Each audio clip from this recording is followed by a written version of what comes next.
Historical Architectural Review Board to order, and roll call, please. Bill Lesniak, Architectural Heritage Association Board Member. Conrad Bosley, real estate broker. And I'm Katie Gilmartin, Member at Large, acting as chair this evening.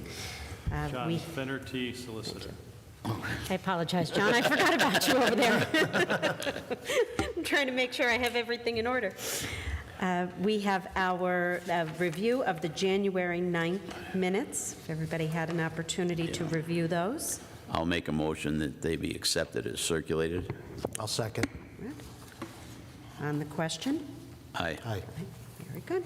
Our minutes are filed, and we're going a little bit out of order on our printed agenda, but we are following along with our packet and what is being presented on ECTV. So we'll begin with the 320 Mulberry Street application. Do we have anyone to speak? Would you come to the microphone, please, and introduce yourself?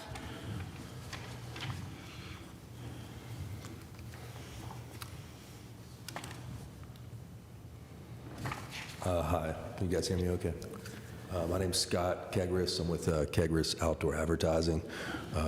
We recently purchased the structure at 320 Mulberry Street with a lease interest, and we were hoping to convert the static panels that are on that current billboard and change them to digital displays. Okay. Was there any physical alterations to the existing frame? Just the tear down of the face. Of the face. So the structure itself The remains structure the itself. same. There was no change in the actual frame, is that correct? Correct. Okay.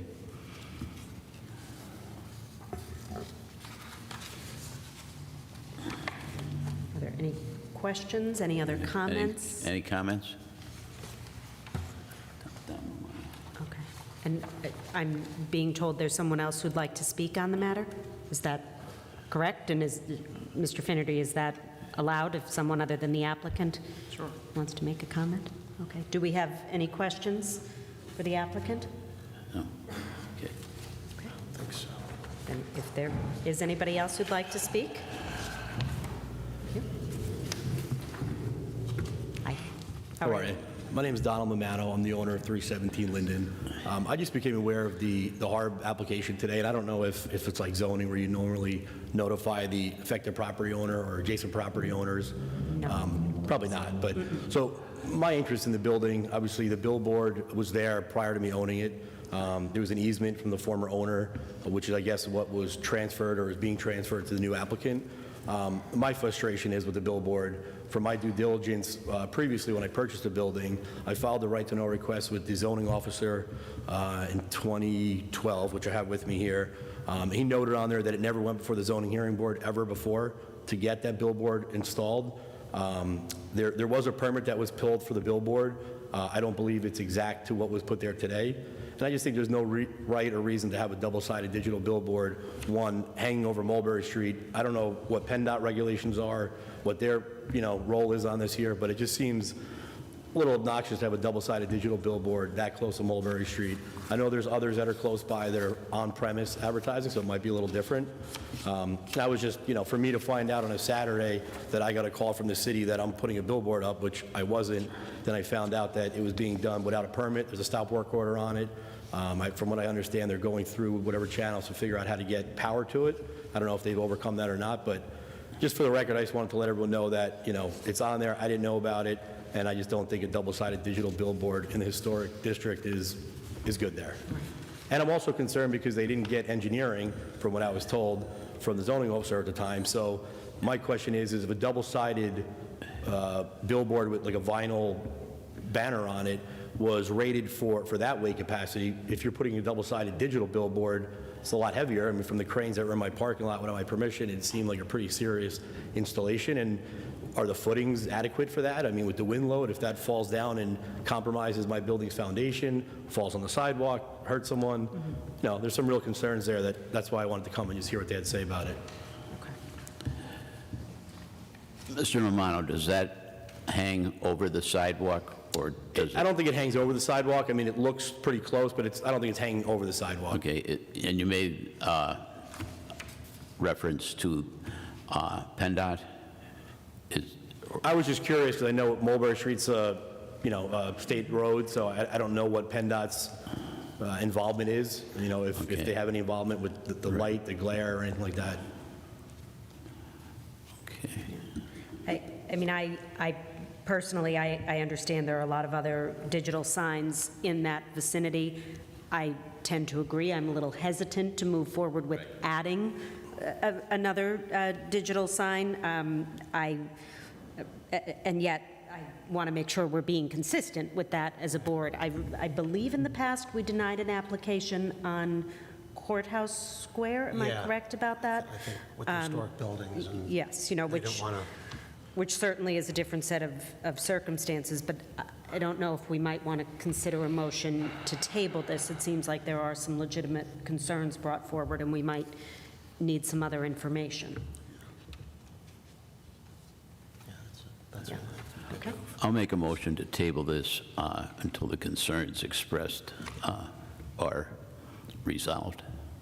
I'll second. On the question? Aye. Aye. All in favor? Okay, aye.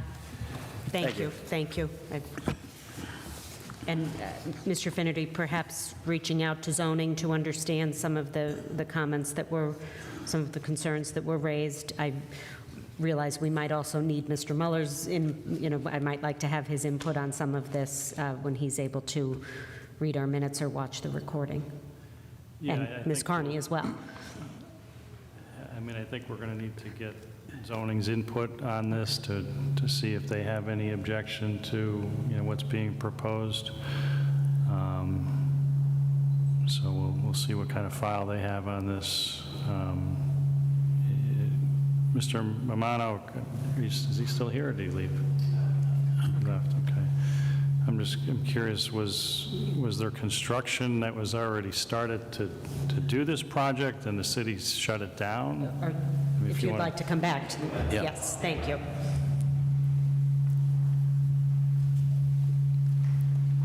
And I apologize, we often only hear from the applicant, so That's our okay. process here is not seamless at the Yeah. moment. I'll come up as many Thank you for times as your you'd like me to, but yes, I purchased the structure and the permits with a giant miscommunication between the two parties of saying you could do this project, and then when I went to do it, unfortunately, Don was caught in the middle of it, and he, rightfully so, was upset about what was taking place, but there was a stop work order that I think he reached out to the city, and we stopped immediately.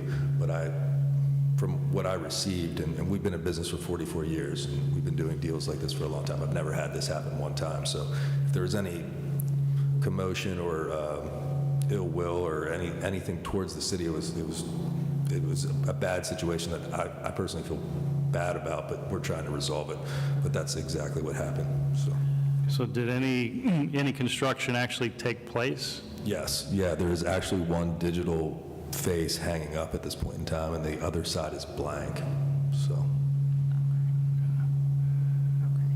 And did the zoning officer, did he advise you, what needs to be done from your perspective other than coming in front of this board to get our approval? Did he say anything else was going to be required? no, he just said if you guys were on board, then we would be good to proceed forward. I imagine because the zoning ordinance has changed, that non-conforming use may have been grandfathered in. But I think it's appropriate for the board to follow up with the zoning. Yeah, we'll have to follow up with zoning, and, sorry, we'll have to bring you back next month is our next hearing, and hopefully, in the interim, we can get answers to all the questions that the board has. And, That's okay. I'm happy to do whatever is necessary. I realize it's a very unique situation, so thank you. okay. Thank you very much. Thank you. Now we are moving on to 532 Lackawanna Avenue. Do we have anyone here to present? No? Okay.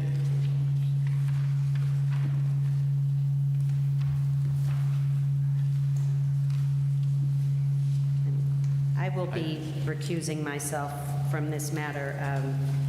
Dewey Engineering, now CHA, has a relationship with the Scranton School District, so I err on the side of caution. But if anyone has any questions? This is going to be replacing this. Well, I saw two pictures, I just saw the picture behind the tree.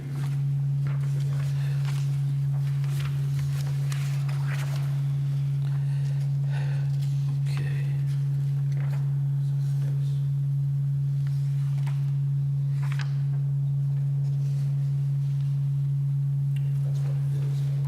Yeah. I just, don't know the composition of the existing. What?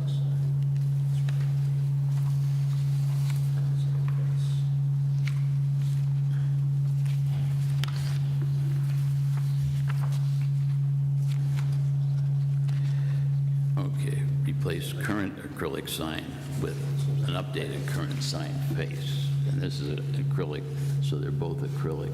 So And I imagine it's the same size. Right. It's the existing box. 24 by 144. I mean, if that's the case, then I don't see a problem with that.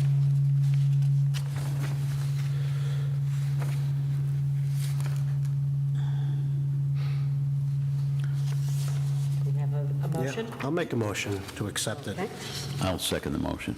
okay, on the question? Aye. All in favor? Aye. And I will abstain. Okay. And now we are moving on to 612 Jefferson Avenue, and I will also be abstaining from this motion, from this matter, as I am a trustee of the Board of Governors, along with Mr. Lynott on the Scranton Area Foundation. Hello. Both a trustee of the Scranton Area Foundation and the owner of the sign company that would be fabricating and installing the new signs at the location now, which is, I'm sure you're familiar with, the Century Club, Scranton Area Foundation, Scranton Area Community Foundation, now is remodeling and will be moving in next month and having a grand opening in April. So here to answer any questions or discussions that you have about the packet. Is there a current sign there now? Just, if you can see in the rendering, Yeah. the pole sign with the hanging Century Club sign that's Right. there now, that will be coming out. But on all signs, and paying homage to the Century Club, everywhere there's a note of the Scranton Area Community Foundation, it's called At the Century Club. Is it lit? Is it a lit sign? So there will be, there's a total of 3 signs that will be lit. The front one, which is the one that, I'll call it the main sign, although that's really not going to be the main entrance, with the brick base. The portion of that that's going to be lit will just be the words Scranton Area Community Foundation. On the rear of the building, there are also 2 other signs that will be lit. Just the lettering and the logo on the back brick wall, and then the lettering and the logo of the circular sign above the entrance on the side of the building.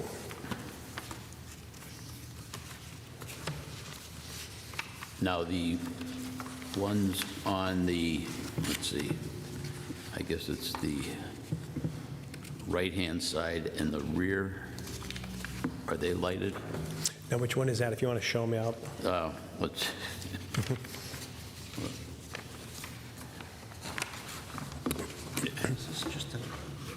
it looks like That's an adjacent. it would be on the side facing Vine Street. That one, Conrad, that you're looking at? Yes. That one is non-illuminated, no. Okay. Now turn to the next one. The next one, yes, that will be illuminated, just, again, they didn't want the whole thing lit, just the... Okay. So it's a black vinyl with just And that that is lettering light. facing the alley? That's facing the alley. Moyer Court? Correct. And the one over the ramp going down? Same thing, just lighting, just the letters and the logo will be illuminated. Okay. Not the whole sign. Okay. There are evening renderings in there if you get those. Yeah. So a small portion of it would be illuminated, not the entire face.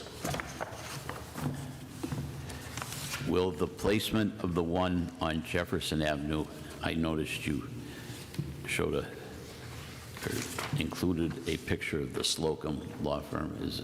Is that pretty much, are they both offset from Jefferson Avenue? About- They are, and there was a question, if there's other signs on the block, could you show some? So I put that in there as Right. Okay. a sample of, they're about, they are neighbors. Yeah. The Slocum sign is closer to the road. Right. This sign here is basically next to the building, Okay. the sign we're talking about today. Thank you. I don't have any issues with this. Any other questions? No, it's a nice sign. There's lots of signs down that way. A lot of signs on the building. Yeah, a lot of signs on the Yeah, they hospital. the main entrance is the rear, just because of the lack of parking in the front, and And they're going to have... the steps going. Yeah, they're going to have events, and meetings and such, and they want to open it up to the community. So probably most of the parking will be in the rear, and the entrance will be in the rear, so they wanted to have some kind of indication for folks who are coming for the first time to know that that's the building they're going to be going to. Do we have a motion I'll make a motion to accept it as presented. I'll second. on the question? Aye. In favor? And I will abstain. Thank you very much. Thank you all. And our next order of business is the solicitor's invoice. Covered up here in very detailed information shared here, and in the amount of $2,489. Any questions on the invoice? I don't think I have any. Okay. Conrad, No, I have none. may we have a motion I'll make a motion to accept. I'll second. on the question? Aye. All in favor? Aye. Aye.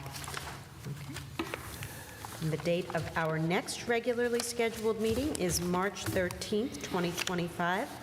If there's no other business for the good of the order, I'll accept a motion to adjourn. I'll make a motion to adjourn. Second. All in favor? Aye. Okay. Thank you, everybody. Thanks.